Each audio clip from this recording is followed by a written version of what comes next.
السلام علیکم ورحمۃ اللہ وبرکاتہ. مائی یوٹیوب چینل عتیق الرحمن انصاری.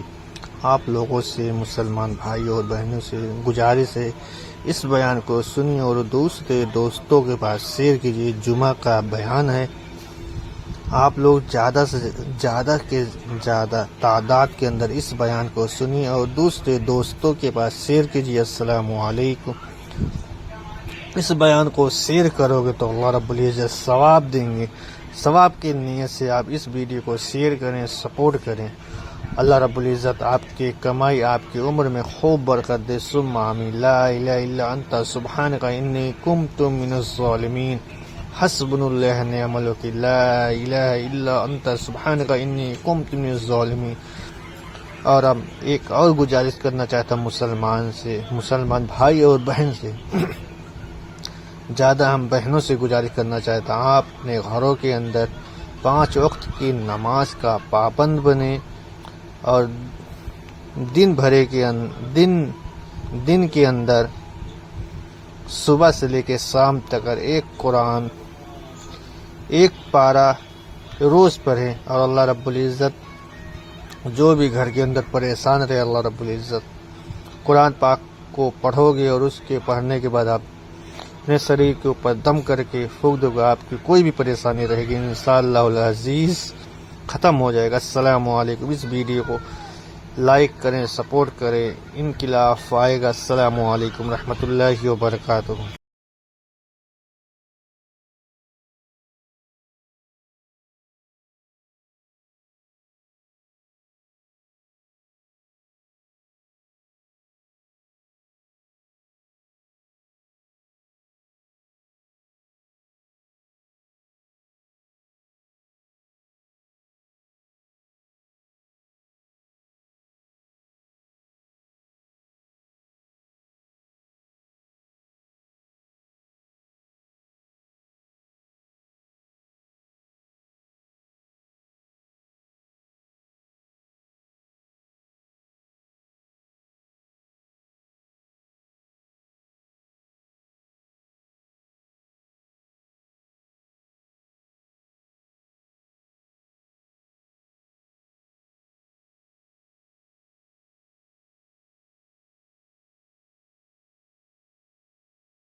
ونشهد ان لا اله الا الله وحده لا شريك له ونشهد ان سيدنا وسندنا ومولانا محمدا عبده ورسوله.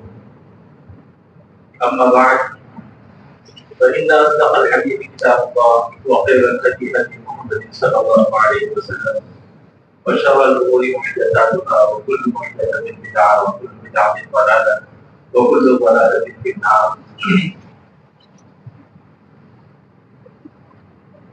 وقال النبي صلى الله عليه وسلم صوموا يوم عاشوراء وخالفوا فيه اليهود صوموا قبله يوما وبعده يوما. وقال الله تبارك وتعالى قل ان كنتم تحبون الله فاتبعوني يحببكم الله ويغفر لكم ذنوبكم. صدق الله العظيم وصدق رسوله النبي الكريم ونحن على ذلك من الشاهدين والشاكرين والحمد لله رب العالمين. میرے محترم طیب آج یہ فقہاء الحرام اسلامی سال جو ہے وہ محرم سے شروع ہوتا ہے.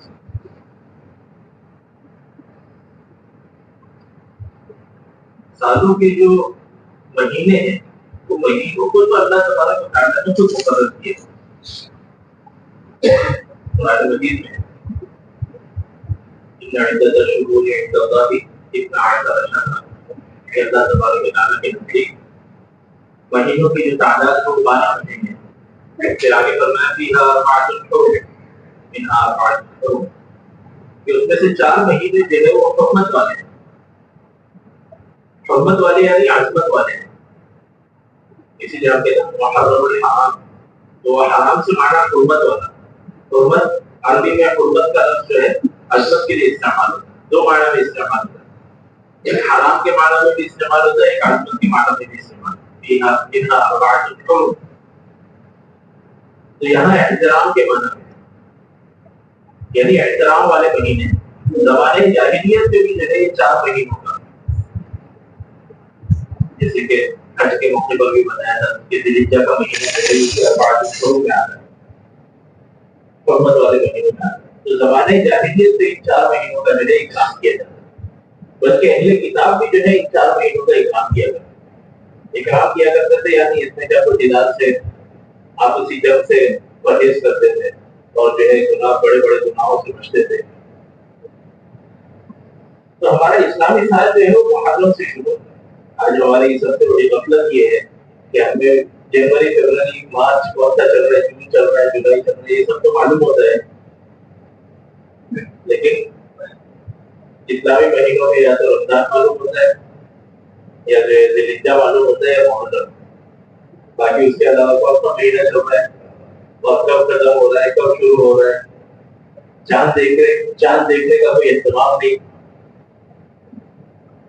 حالانکہ اسلامی سارے احکامات جو ہے وہ اسلامی مہینوں کے اعتبار سے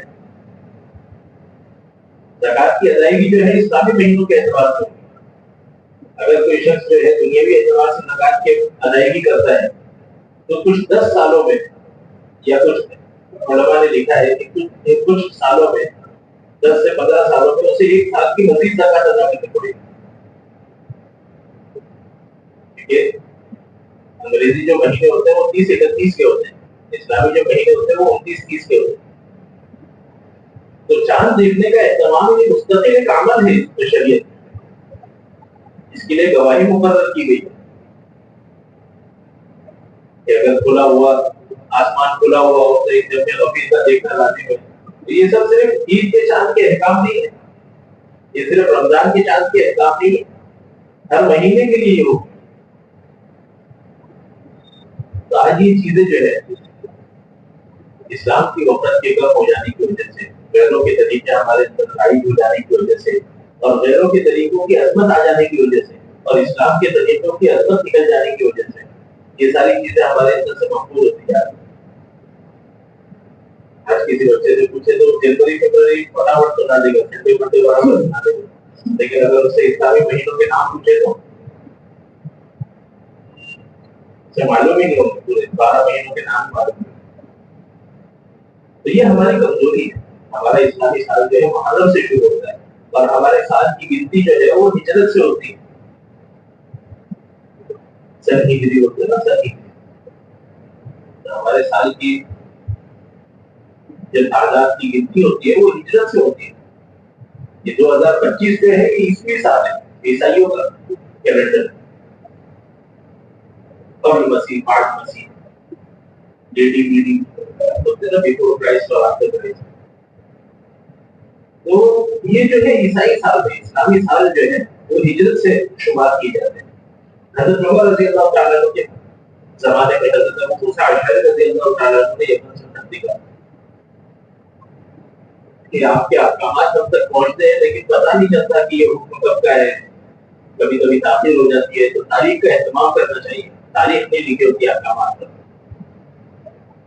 ایک روایت یہ ہے کہ ایک یمنی شخص نے کہا کہ ہمارے یہاں جو ہے ہمارے یہاں کے جو بادشاہ ہوتے ہیں وہ ایک چیز کا بہت اہتمام کرتے ہیں تاریخ کا ہمیں بھی تاریخ کا اہتمام کرنا چاہیے ایسے کچھ واقعات ایسے پیش ہیں حضرت عمر رضی اللہ تعالیٰ عنہ کے زمانے میں بھی حضرت عمر رضی اللہ تعالیٰ عنہ کے ساتھ بھی ایک واقعہ پیش آیا ایک حکم نامہ تھا لیکن معلوم نہیں پڑا تھا کہ یہ شعبان کا ہے کہ پچھلے شعبان کا ہے تو کہا کہ یہ تاریخ کا جو ہے سلسلہ شروع کرنا چاہیے صحابہ سے مشورہ کیا تو صحابہ میں کسی نے جو ہے حضور صلی اللہ علیہ وسلم کی ولادت کو کسی نے حضور صلی اللہ علیہ وسلم کی بعثت کو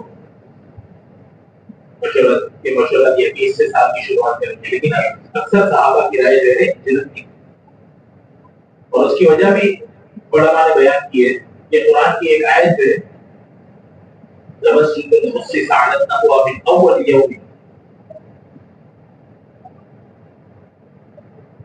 اول یوم ہجرت کے وقت جو حضرت حضور صلی اللہ علیہ وسلم قباء میں حضور صلی اللہ علیہ وسلم نے قیام کیا تھا اور اس وقت جو ایک مسجد کی تعمیر ہوئی تھی وہاں مسجد قباء کی تو اس کے سلسلے میں قرآن مجید میں کہا گیا لمسجد المخصص على التقوى من اول یوم تو اول یوم کا لفظ استعمال ہوا تو کہا کہ یہاں اول یوم کا لفظ استعمال ہوا ہے تو ہم یہیں سے اپنے یوم کی شروعات کریں گے، اول یوم اس کو بتائیں گے ہجرت کے ساتھ. تو سن ہجری کی اس طرح سے شروعات ہے. حضرت عمر رضی اللہ تعالیٰ عنہ نے جو ہے بہت ساری ایسی انتظامی امور کی چیزیں کیونکہ حضور صلی اللہ علیہ وسلم کے زمانے میں اور حضرت ابو بکر رضی اللہ تعالیٰ عنہ کے زمانے میں عرب کے حدود تک اسلام پھیلا تھا. حضرت عمر رضی اللہ تعالیٰ عنہ کے زمانے میں پھر جو ہے آدھی دنیا تک تقریباً اسلام کا پھیلاؤ ہو گیا. تو جیسے جیسے سلطنتیں بڑھتی جا رہی تھی انتظامی امور کی ضرورت پیش آتی جا رہی تھی. تو ہجرت کا نظام، رجسٹر کا نظام اور طے خانے کا نظام، مستقل نظام، ایسے بڑے بڑے نظام جو ہے وہ حضرت عمر رضی اللہ تعالیٰ عنہ نے شروع کیا. حضرت عمر رضی اللہ تعالیٰ عنہ کی فراست ہے. قرآن میں کئی احکامات ایسے ہیں جو حضور صلی اللہ علیہ وسلم پر اللہ تبارک و تعالیٰ نے وحی بھیجی لیکن حضرت عمر رضی اللہ تعالیٰ عنہ نے اس کا پہلے ہی مشورہ دیا. پردے کے حکم کا حضرت عمر رضی اللہ تعالیٰ عنہ نے کہا کہ یا رسول اللہ پردے کا حکم ہونا چاہیے کہ پردگی کی وجہ سے بہت سارے فتنے پیدا ہونے کا اندیشہ ہوتا ہے. اللہ تعالیٰ نے قرآن میں پردے کا حکم نہ دیا. شراب کی حرمت کی پہلے سے ہی حضرت عمر رضی اللہ تعالیٰ عنہ جو ہے اس کی تائید کیا کرتے تھے کہ یہ شراب جو ہے یہ اچھی چیز نہیں ہے، یہ خراب نہیں ہے. ایسی اور بہت ساری چیزیں جن کو تائیدات عمری کے نام سے علماء نے جو ہے کتاب میں جمع کی. یکم محرم پہ آج کا دن حضرت عمر رضی اللہ تعالیٰ عنہ کی شہادت کا بھی دن. حضرت عمر رضی اللہ تعالیٰ عنہ اسی دن شہید ہوئے. ایک مرتبہ حضرت عمر رضی اللہ تعالیٰ عنہ شہادت کی فضیلت سنا رہے کہ جو اسلام پر رہا اور اسلام پر عمل کرتا رہا اور اللہ کے راستے میں شہید ہو گئے تو اس کے لیے یہ فضیلت ہے. جنت میں ایسے ایسے محلات ہیں، اس کے اتنے دروازے ہوں گے، اس کے اتنے قبر ہوں گے. میں فرمایا کہ میرے یہ شہادت میرے لیے کہاں شہادت ہے؟ تو خلیفہ بنا دیا مجھے تو مکہ میں مدینہ میں ہی رہنا ہے. میں مدینہ میں رہوں گا، اللہ کے راستے میں نہیں جاؤں گا تو پھر تو شہادت کیسے ملے گی؟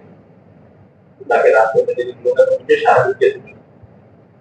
پھر فرمایا کہ میں اللہ سے دعا کرتا ہوں کہ اللہ تعالیٰ میرے لیے شہادت یہی لے کر آئے مدینہ میں لے کر. اللہ تبارک و تعالیٰ نے ان کی دعا کو قبول فرمایا اور مجھے مدینہ منورہ میں ہی شہادت نصیب. تو یہ حضرت عمر رضی اللہ تعالیٰ عنہ کی فضیلت میں سے ہے. حضور صلی اللہ علیہ وسلم فرمایا کرتے تھے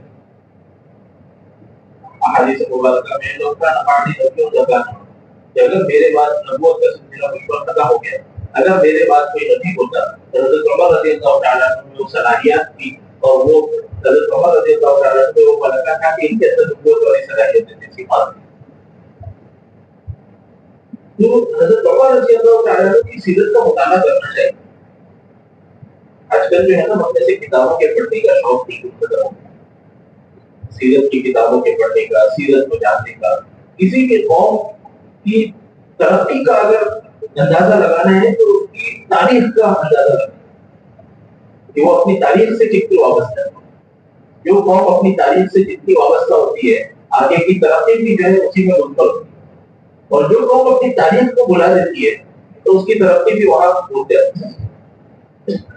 آج ہمارا مسئلہ یہ ہے کہ ہمارے بچوں کو اس کے خدا کے اور خدا کے حالات پتہ ہے، اس کی کتنی فکر ہے، اس کی کتنی یہ ساری چیزیں پتہ ہے. لیکن صحابہ کے اجل صحابہ کو چھوڑ کر اکثر صحابہ کے نام بھی پتہ نہیں، اور جن کے نام پتہ ہے ان کی سیرت کا کچھ پتہ نہیں. جو قوم اپنی تاریخ کو بلا دیتی ہے تو وہ پھر جو ہے اپنے جذبے ایمانی سے محروم ہو جاتی ہے. انہیں یہ اندازہ ہی نہیں ہے کہ ہمارے پاس یہ اسلام کتنی قربانیوں کے ساتھ پہنچا ہے اور کتنی قربانیاں لگی اس اسلام کو ہم تک پہنچنے میں. تو ان کے دلوں سے بھی وہ اسلام کی عظمت ختم ہو جاتی ہے.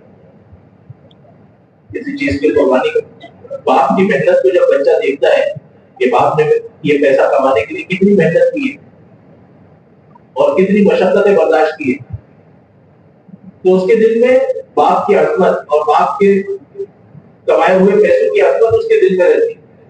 اور جب بچے کے سامنے باپ کی محنت نہیں ہوتی ہے، باپ نے محنت کیا لیکن بچے کے سامنے نہیں، تو بچے کے دل میں پھر وہ پیسوں کی عظمت بھی نہیں. اسی طرح جب ہمارے سامنے حضور صلی اللہ علیہ وسلم کی صحابہ کی سیرت نہیں ہوگی اور ہماری تاریخ جب ہمارے سامنے نہیں ہوگی تو اسلام کتنی مشکلوں سے اور کتنے قربانیوں سے اور کیسی جد و جہد سے ہم تک پہنچا ہے اور ہمارے اسلام کے تئیں کیا قربانیاں تھی اور کیا جذبات تھے، وہ ہم تک نہیں پہنچتے.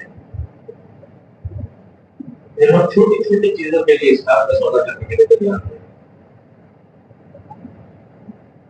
کیوں؟ کیونکہ قربانیوں کا اندازہ نہیں. اس لیے سیرت پڑھتے رہنا چاہیے. جیسا کہ ابھی بتایا کہ آج حضرت عمر رضی اللہ تعالیٰ کی شہادت کریں، کتنوں کو پتہ ہی نہیں. حالانکہ اجل خلفاء میں سے فرمایا کہ حضور صلی اللہ علیہ وسلم کے بعد امت کا سب سے افضل ترین آدمی جو ہے وہ حضرت ابوبکر رضی اللہ تعالیٰ عنہ. اور امت کا اجماع ہے کہ حضرت ابوبکر رضی اللہ تعالیٰ عنہ کے بعد حضرت عمر رضی اللہ تعالیٰ عنہ. اور ان کی سیرت کا پتہ نہیں، ان کی شہادت کا بھی پتہ نہیں. یہ ہماری اسلام سے اور اسلام کی تاریخ سے اور اسلامی معلومات سے ہماری دوری کر رہی ہے. تو اس لیے سیرت کا مطالعہ کرتے رہنا چاہیے. ایک کتاب ہے فاروق اعظم نام سے، بہت بہترین کتاب ہے، اتنی موٹی کتاب ہے. حضرت عمر رضی اللہ تعالیٰ عنہ کی سیرت پر لکھی. اگر کوئی اسے پڑھ لیتا ہے تو وہ حضرت عمر رضی اللہ تعالیٰ عنہ کو ہیرو سمجھنے لگتا ہے. ہمارے نزدیک، ہمارے بچوں کے نزدیک اور ہماری جنریشن کے نزدیک ہیرو ایسے لوگ ہیں جن کو پیشاب کرنے کا صحیح طریقہ بھی پتہ نہیں، جن کو کپڑے پہننے کا صحیح ڈھنگ بھی پتہ نہیں. ایسے لوگ ہماری جنریشن کے ہیرو بنے ہوئے ہیں. اور وہ ہیرو بنے ہوئے ہیں تو ان کی ڈگر پر چلے. ہمارے ہیرو کو صحابہ ہونے چاہیے. یہ گھروں میں تعلیم کی کمی اور گھروں میں اسلامی ماحول کی کمی کا نتیجہ ہے. ایک واقعہ سنا کہ ایک بچے سے اسکول میں ٹیچر پوچھ رہی تھی کہ بھائی آپ کیا بنو گے بڑے ہو کر. بچوں نے ٹیچر اسکول بھائی سے پوچھا آپ کیا بنو گے، آپ کیا بنو گے، آپ کیا بنو گے. کسی نے کہا ڈاکٹر بنوں گا، کسی نے کہا انجینئر بنوں گا، کسی نے کہا پائلٹ بنوں گا. ایک بچے نے کہا میں صحابی بنوں گا. یہ کیا ہے؟ یہ پہلی مرتبہ یہ لفظ سنا. یہ صحابی کیا ہوتا ہے؟ اس نے کہا میں نے صحابی کی بہت اچھے ہوتے ہیں، صحابی میں صحابی ہوتا ہوں. اس کی امی کو بلایا ٹیچر اسکول میں، اس کے پیرنٹس کو بلا کے کہا کہ یہ بچہ بولا تھا صحابی بنوں گا. صحابی کیا ہوتا ہے؟ تو اس کے گھر میں دینی ماحول تھا، تعلیم ہوتی تھی، حیات صحابہ کی تعلیم ہوتی تھی، فضائل اعمال کی تعلیم ہوتی تھی، صحابہ کی کس سے وہ روزانہ سنتے رہتا تھا. تو ماں بھی ویسی تھی، ماں نے اس کو سمجھایا، دین کے متعلق پوری تعلیم دی اور وہ اسلام کو دی. اس لیے بتانا یہ ہے کہ ہماری اسلام سے دوری کا نتیجہ ہے کہ نہ ہمیں اسلامی مہینوں کی خبر، نہ ہمیں اسلامی تعلیم کی خبر، نہ صحابہ کے بارے میں علم. تو یہ ساری چیزوں سے جو ہے اپنے آپ کو نکالنا ہے اور اس میں جو ہے انشاءاللہ اپنے آپ کو اسلامی ماحول ایک ایسا پیدا کرنا ہے کہ ہمیں کم سے کم اپنی تاریخ کا بتاؤ. تو بتانا یہ ہے کہ محرم کا جو مہینہ ہے یہ اللہ تبارک و تعالیٰ کے نزدیک فضیلت کا مہینہ ہے. جیسے شعبان کے متعلق حضور صلی اللہ علیہ وسلم کی حدیث موجود ہے کہ رمضان کے بعد سب سے افضل ترین روزے شعبان کے ہیں. اور بعض احادیث مبارکہ میں آئے کہ رمضان کے بعد افضل ترین روزے جو ہیں وہ عشر ذی الحجہ کے ہیں. تو اسی طرح ایک حدیث مسلم کی ایک حدیث میں یہ بھی آیا ہے کہ شعبان کے بعد افضل روزے جو ہیں محرم کے. چاروں مہینے اشہر حرم کے جو چاروں مہینے ہیں اس میں عبادت کی فضیلت اللہ تعالیٰ کے یہاں بڑھ جاتی ہے اور گناہوں پر عذاب بھی اللہ تعالیٰ کے یہاں سے بڑھ جاتے ہیں کیونکہ حرمت والے عظمت والے مہینے. اسی لیے شعبان میں جو ہے اپنی عبادت، محرم میں جو ہے اپنی عبادتوں کو بڑھانا چاہیے، اپنے روزوں کو بڑھانا چاہیے. اگر کسی کا معمول ہے پیر اور جمعرات کو روزہ رکھنے کا تو محرم کے مہینے میں جو ہے اس کا خصوصی اہتمام کرنا چاہیے. اگر نہیں ہے معمول تو کم سے کم محرم کے مہینے میں اس کا اہتمام کرنا چاہیے. تو شریعت میں جو ہے جو چیزیں شریعت میں مذکور ہے اس کو اسی حد تک رکھنا یہ اصل شریعت. قرآن و حدیث میں جس چیز کی جتنی فضیلت مذکور ہوئی اس کو اسی حد تک رکھنا یہ شریعت. شریعت کہتے ہیں حدود کو. اسی لیے اللہ تبارک و تعالیٰ نے جہاں جہاں شرعی احکام کا تذکرہ کیا ہے تو وہاں بہت ساری جگہ فرمایا جس کا حدود ہوگا یہ اللہ کی حدیں ہیں، اس کو پار نہیں کرنا. ایک جگہ فرمایا دل کا حدود اللہ اور یہ اللہ کی حدیں ہیں، جو اس کو پار کرے گا وہ ظالم ہے. ایک جگہ فرمایا جو اس کو پار کرے گا وہ وَمَن يَتَعَدَّ حُدُودَ اللَّهِ فَأُولَٰئِكَ هُمُ الظَّالِمُونَ. ایک جگہ فرمایا فَأُولَٰئِكَ هُمُ الْفَاسِقُونَ. ایک جگہ فرمایا فَأُولَٰئِكَ هُمُ الْكَافِرُونَ. کہ جو اللہ کی حد کو پار کرتا ہے، اللہ تبارک و تعالیٰ نے جس چیز کو جس درجے میں رکھا ہے اس درجے میں رکھا ہے. جتنے لوگ گمراہ ہوئے اہل کتاب سے لے کر آج تک، چاہے وہ یہودی ہو، چاہے وہ عیسائی ہو، یا اسلام میں موجود گمراہ فرقے ہوں، ان سب کا لبے لباب کیا رہا، فتنے میں پڑنے کی وجہ کیا رہی کہ اسلام کی حدود سے تجاوز کر. حضرت عیسیٰ علیہ السلام اللہ کے نبی ہیں، ان کو نبی کے درجے تک رکھنا ہے. عیسائیوں نے ان کے درجے کو بڑھا کر اللہ کا بیٹا بنا دیا. تو جب کسی کے درجے کو بڑھا دیا جاتا ہے، جب کسی کی فضیلت کو بڑھا دیا جاتا ہے یا گھٹا دیا جاتا ہے، بعض حضرات نے صحابہ کی فضیلت کو گھٹا دی تو گمراہ فرقے میں شامل ہو. تو فضیلت کو گھٹا دینا، فضیلت کو بڑھا دینا، جتنا اللہ نے بتایا اس سے زیادہ کرنا، اس سے کم کرنا، یہ گمراہی کا سبب ہوتا ہے. دل کا حدود اللہ، یہ اللہ کی حد ہے، اس کے اندر اندر رہنا، اس کو پار نہیں کرنا. تو اس لیے ہمیں ہر حال میں اور ہر موقع پر یہ دیکھنا ہے کہ اس کے متعلق قرآن کا حکم کیا ہے اور احادیث مبارکہ کا حکم کیا ہے. بس اس کے علاوہ اور کوئی چیز ہمارے نزدیک، اور صحابہ کی سیرت میں اس کا کیا عمل ہے. اسلام کا کوئی بھی حکم ثابت ہوگا کہ تین چیزوں سے ثابت ہوگا، اس کے علاوہ اور کوئی ثبوت کی وجہ نہیں. اور جو چیز ان تین چیزوں سے ثابت نہیں وہ شریعت کے حدود سے باہر. جو بھی حکم قرآن سے، حدیث سے یا صحابہ کے عمل سے. صحابہ کے عمل کو اس کی حجت قرار دی اس لیے کہ اللہ تبارک و تعالیٰ کے رسول نے فرمایا اصحابی کا نجوم یہی ہمت تدیتم اہتدیتم، کہ میرے صحابہ جو ہے ستاروں کے مانند تھے، اس میں سے تم جن کی بھی پیروی کر لو گی ہدایت تک پہنچ جاؤ. اور اسی طرح خلفائے راشدین کی اتباع کا حضور صلی اللہ علیہ وسلم نے حکم فرمایا. تو خلفاء کی اور صحابہ کی اتباع بھی اس لیے کہ حضور نے حکم فرمایا، ورنہ اصل تو صرف قرآن اور سنت. بس اسلام صرف اسی کا نام ہے جو قرآن میں موجود ہے، جو سنت میں موجود ہے، اور جن کی اتباع کا سنت نے حکم دیا. اس کے علاوہ باقی جتنی بھی چیزیں ہیں وہ اسلام سے بنی ہیں، چاہے ہماری عقلوں کو کتنی ہی بھاری ہو، چاہے ہمارے ایموشنز کتنے ہی اس سے جڑتے ہو، چاہے جذبات اور احساسات. اسلام جو ہے، اسلام کا کوئی بھی حکم جو ہے جذبات سے، کوئی بھی حکم جو ہے ایموشن سے نہیں ثابت ہوتا. اس لیے محرم کی جو فضیلت اللہ تبارک و تعالیٰ نے بتائی ہے، اللہ کے رسول نے بتائی ہے، اس فضیلت کو اس حد تک رکھنا ہی اسلام. جب اس فضیلت کو اس حد سے باہر لے جائیں گے تو وہ غیر اسلامی طریقہ ہو جائے گا. اس لیے جو سب سے پہلا خطبہ میں نے پڑھا، خطبے کے بعد ایک اور خطبہ پڑھا جو حضور صلی اللہ علیہ وسلم اکثر اپنے خطبے میں پڑھا کرتے ہیں، ان احسن الحدیث کتاب اللہ وخیر الہدی ہدی محمد صلی اللہ علیہ وسلم. ایک اصول بیان کرتی ہے کہ سب سے بہترین بات کتاب اللہ ہے، اور سب سے بہترین طریقہ جو ہے وہ حضور صلی اللہ علیہ وسلم کا طریقہ، کتاب اللہ اور سنت رسول اللہ. ان احسن الحدیث کتاب اللہ وخیر الہدی ہدی محمد صلی اللہ علیہ وسلم وشر الامور محدثاتها وكل محدثة بدعة وكل بدعة ضلالة وكل ضلالة في النار. کہ اس کے علاوہ اللہ کی کتاب اور حضور صلی اللہ علیہ وسلم کی سنت، ان سے علاوہ جتنا طریقے نئے ایجاد کیے جائیں گے وہ سب جو ہے محدثات ہیں، اور محدثات کی بدعت ہے، اور بدعت ضلالت ہے، اور ضلالت جو ہے گمراہی تک لے جانے والی ہے، جہنم تک لے جانے. اس لیے فرمایا کہ کسی بھی چیز کو دیکھنا ہے کہ یہ اسلامی ہے یا نہیں ہے تو کیا کرو، قرآن و حدیث میں اس کو تلاش کرو یا صحابہ کی سیرت میں تلاش کرو. بس اس کے علاوہ اور کسی بھی چیز کی اسلامی ہونے کا اور کوئی معیار نہیں. اس لیے محرم کی فضیلت جو ہے اللہ تبارک و تعالیٰ نے اور حضور صلی اللہ علیہ وسلم نے حدیث میں یہ بیان کی ہے کہ یہ قربت والے مہینوں میں سے ہے، اس میں روزے رکھنا افضل ہے. اور ایک حدیث میں جو ہے عاشورہ کے دن کی بھی فضیلت ہے. 10 محرم کا دن حضور صلی اللہ علیہ وسلم جو ہے مدینہ آنے سے پہلے بھی عاشورہ کے روزے رکھا کرتے ہیں. پھر مدینہ آنے کے بعد دیکھا کہ یہود بھی عاشورہ کے روزے رکھتے ہیں. تو یہود سے پوچھا کہ تم کیوں 10 محرم کا روزہ رکھتے ہو، عاشورہ کا روزہ رکھتے ہو؟ تو انہوں نے کہا کہ اس دن جو ہے حضرت موسیٰ علیہ السلام کو اللہ تبارک و تعالیٰ نے فرعون کے خوف سے نجات دی. فرعون کو دریا میں غرق کیا تھا اور حضرت موسیٰ علیہ السلام کو فرعونیوں سے نجات دی تھی. تو اس کے شکرانے میں حضرت موسیٰ علیہ السلام نے عاشورہ کے دن کا روزہ رکھا. اس لیے ہم بھی جو ہے عاشورہ کے دن کا روزہ رکھتے ہیں.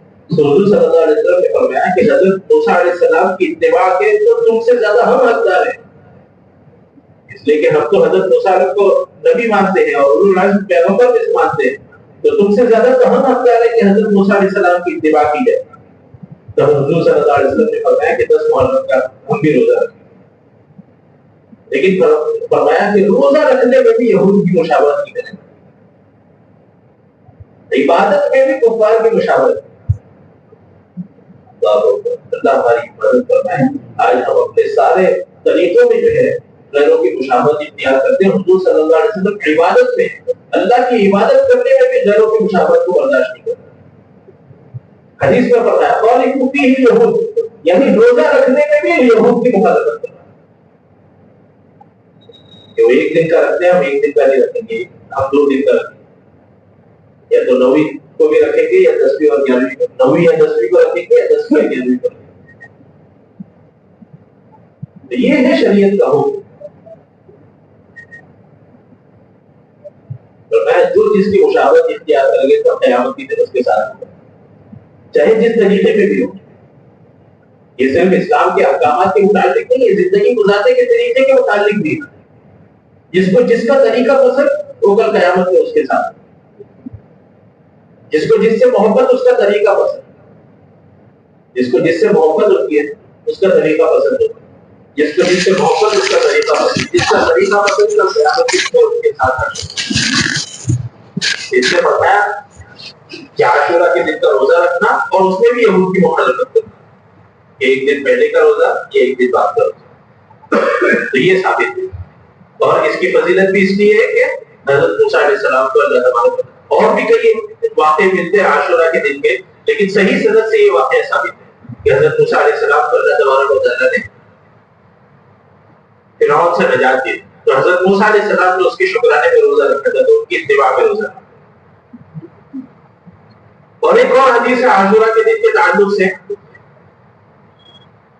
کہ جو عاشورہ کے دن اپنے گھر والوں پر وسعت کرتا ہے اللہ تبارک و تعالیٰ سال بھر اس پر وسعت فرماتا ہے. من وسع علی عالمہ یوم عاشورہ وسع اللہ کل سنہ, او کما قال. کہ جو شخص عاشورہ کے دن اپنے گھر والوں پر وسعت کرتا ہے یعنی فراخی کرتا ہے, ان کو اچھے سے خرچہ دیتا ہے, تو اللہ تبارک و تعالیٰ جو ہے پورے سال اس پر فراخی کریں گے, اس کے ساتھ وسعت کا معاملہ کرتے ہیں.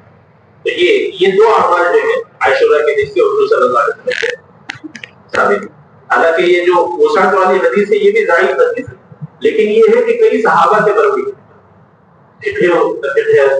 اصول حدیث میں جو ہے, اصول حدیث میں یہ قاعدہ ہے کہ اگر ضعیف حدیث کئی صحابہ سے مروی ہو تو اس سے فضیلت ثابت ہو جاتی ہے.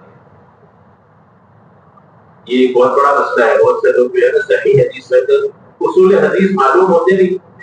اصول حدیث کا مستقل 1-1.5 سال 2 سال تک ہمیں اصول حدیث پڑھایا جاتا ہے, مطلب کہ حدیث کے اصول کیا ہے اور محدثین نے حدیث کے اصول کیا بیان کیے. بہت سے لوگ صرف یوٹیوب پر سنتے ہیں اور اس پر اس کو صحیح سمجھ لیتے ہیں یہ حدیث صحیح ہے, یہ حدیث ضعیف ہے. ضعیف حدیث کے اصول کیا ہے, ضعیف حدیث کہتے کسے ہیں, حسن کسے کہتے ہیں, حسن لغیری کون سی ہوتی ہے, حسن لعینی کون سی ہوتی ہے, حسن کی کتنی قسمیں ہیں, ضعیف کی کتنی قسمیں ہیں, ضعیف کا حکم کیا ہے, موضوع حدیث کسے کہتے ہیں. یہ ساری تفصیلات معلوم نہیں ہوتی. یوٹیوب یونیورسٹی سے کچھ بھی سنا اور اس پر یقین کر لیا. تو یہ جو ہے گمراہی کا سبب بنتا ہے. باطل یہ چاہتا ہے کہ امت کو علماء سے توڑ دو تاکہ جو ہم بتائیں اسے صحیح سمجھ لیں. امت کو علماء سے جدا کر دو تاکہ جو ہم بتائیں. اور باطل کیا کرتا ہے کہ 10 چیزیں صحیح بتائے گا اور 2 چیزیں غلط میں آ گئی. وہ جب 8 چیزیں جب آپ کی صحیح سنے گا تو اس کا اس پر اعتماد ہے, ہاں یہاں سے تو صحیح کھیل سننا ہے. اور پھر جب وہ 2 غلط اس میں ڈھونڈ کر پیش کی جائے گی بولے گا ہاں یہ تو سب 8 تو صحیح تھی تو یہ 2 بھی صحیح. یہ طریقہ کار ہے بات کہ پہلے اعتماد حاصل کرتا ہے, پہلے بھروسہ حاصل کرتا ہے کہ اس میں جو ہے کھول. اس لیے کسی بھی چیز کو علماء سے معلوم کرنا, علماء سے معلوم. اس لیے شریعت نے علماء کی زیارت کو بھی عبادت لکھا کہ جو شخص علماء سے ربط میں رہے گا تو اپنے مسائل کو علماء سے معلوم کرے گا، اور جو علماء سے ربط میں نہیں رہے گا تو اس کو جو بھی مسئلہ پیش آئے گا وہ نکالے گا، گوگل پہ سرچ کرے گا۔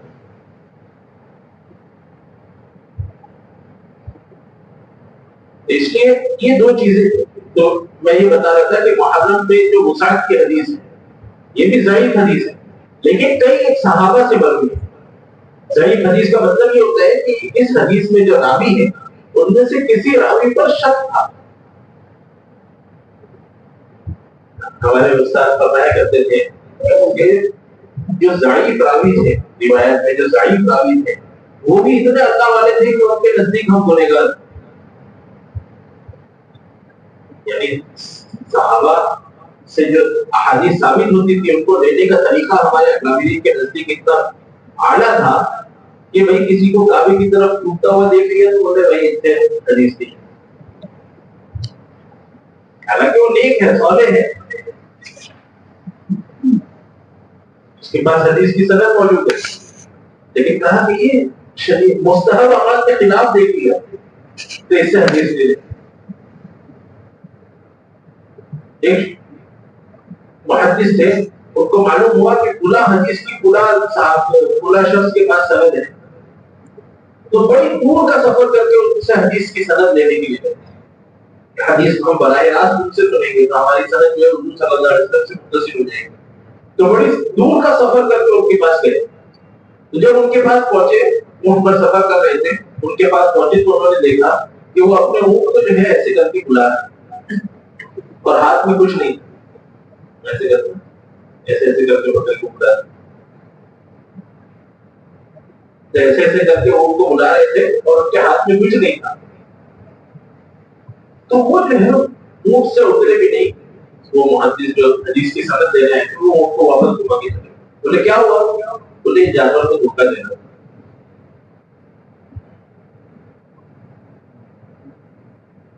تو یہ حدیث کے معیار تھے۔ تو جو ضعیف حدیث ہے وہ بھی حضور صلی اللہ علیہ وسلم سے، ان میں سے اکثر احادیث حضور صلی اللہ علیہ وسلم سے ثابت ہے، بس کسی راوی کے اندر کوئی ایک چھوٹا سا نقص ہوتا تھا تو اس کی وجہ سے اس حدیث کو ضعیف کہتے ہیں۔ بعض جو ہے حدیث کو جو ہے مدلس بیان کرتے ہیں، تدلیس کرتے ہیں، یعنی جن سے سنا اور انہوں نے جن سے سنا تو ڈائریکٹ جن سے انہوں نے سنا ان کا نام بیان کرتے ہیں، لیکن تدلیس کی وجہ سے جو ہے اس حدیث کو ضعیف۔ تو ضعیف حدیث کا مطلب یہ نہیں ہے کہ وہ حدیث ثابت نہیں ہے حضور صلی اللہ علیہ وسلم، وہ حدیث ثابت ہے لیکن اس کا درجہ کبھی کے یعنی کسی حکم کے واجب اور فرض ہونے کے لیے صحیح حدیث ضروری، لیکن کسی حکم کی فضیلت کے لیے ضعیف حدیث بھی کافی۔ تو یہ حدیث کے اصول ہے جو پڑھنے پڑتے ہیں باقاعدہ کتابوں میں۔ تو بتانا یہ تھا کہ محرم کی وسعت کا جو حکم ہے محرم کے لیے کہ اپنے گھر والوں پر وسعت کرو، اب وسعت بھی شرعی حدود میں ہونی چاہیے، بھائی گھر والوں کو اچھا خرچہ دو، اچھا کھانا وغیرہ بنا دو، اس میں یہ نہیں کہ پارٹی وارٹی شروع کر دے اور دعوت کا باقاعدہ اہتمام کیا جائے۔ میں نے بتایا نا جو بھی چیز شریعت کے دائرے سے اور شریعت کی مزاج سے نکل جاتی ہے، ہماری جو شریعت ہے وہ سنجیدگی والی شریعت ہے۔ اب شریعت کے ہر حکم کو دیکھو، اس میں ایک ڈسپلین ہے، اس میں ایک سنجیدگی ہے، اس میں ایک تہذیب ہے، اس میں ایک ثقافت ہے۔ بہت ساری ایسی چیزیں ہیں کہ جن کے غیر اسلامی ہونے کے لیے ہمیں شریعت کو سنبھالنے کی بھی ضرورت نہیں ہے، بلکہ ان کا مزاج ہی بتا دیتا ہے کہ یہ مزاج کو اسلام سے میل نہیں کھاتا۔ بہت سی مزاج اور رسومات ایسی ہیں کہ جن کے غیر اسلامی اور غیر شرعی ہونے کے لیے ہمیں شریعت کا حکم جاننے کی بھی ضرورت نہیں ہے، ان کا مزاج بتا دیتا ہے کہ یہ اسلامی مزاج نہیں۔ اس لیے خاص یہ چیز ہے کہ جو شریعت کا دائرہ ہے اس سے باہر نہیں جاتا۔ شریعت کے چاہے ہماری خوشی ہو چاہے ہماری غمی ہو، یہ سب شریعت کے دائرے ہیں۔ غم کے موقع پر بھی فرمایا، خوشی کے موقع پر بھی عید کے لیے کہا کہ آپ نماز پڑھو، غم کے موقع پر بھی فرمایا کہ دعا کرنے والے اللہ اکبر۔ ابھی میں نے ایک حدیث پڑھی کہ حضور صلی اللہ علیہ وسلم نے فرمایا کہ یہ تو کفریہ اعمال ہے، تین چیزیں بتایا کہ یہ کفریہ اعمال ہے۔ ایک غم میں کپڑے کھانا، فرمایا کہ یہ کفریہ اعمال ہے۔ دوسرا فرمایا کہ نسب میں تعان کرنا، یعنی کسی کے خاندان پر ارے تیرا تو خاندان ایسا ہے، تیرا تو ایسا ہے، کسی کے خاندان پر آواز اٹھانا یا اس میں کمی کوتاہی پہ بتانا کہ یہ تو نچلی ذات کا ہے، یہ اونچی ذات کا ہے، یہ کفری اعمال ہے۔ اور ایک فرمایا میت پر نوحہ کرنا، کسی کا انتقال ہو جائے اس پر نوحہ کرنا، یہ کفری اعمال۔ حضور صلی اللہ علیہ وسلم کی صحیح حدیث مسلم میں بھی ہے اور مسند احمد میں ہے اور امام بیہقی نے اس کو روایت کی ہے۔ تو شریعت نے خوشی کی بھی حدود بیان کیے ہیں اور غم کے بھی حدود بیان کیے ہیں۔ ہر چیز جب تک شریعت کی حد میں ہوگی وہ اسلامی ہوگی، اور جیسے ہی چاہے وہ اسلامی ہو اور چاہے اس کا اسلام سے تعلق ہو، لیکن جب شریعت کی حد سے نکل جائے گی تو وہ غیر اسلامی اور غیر شرعی ہو جائے گی۔ تو محرم کے یہ فضائل اور عاشورہ کی یہ فضائل اسلام سے ثابت ہیں۔ اس کے علاوہ باقی ساری جتنی چیزیں ہیں ان کا اسلام میں کوئی اس کا تعلق نہیں، اس لیے ہمیں یہ اس بات کا خصوصی اہتمام کرنا ہے۔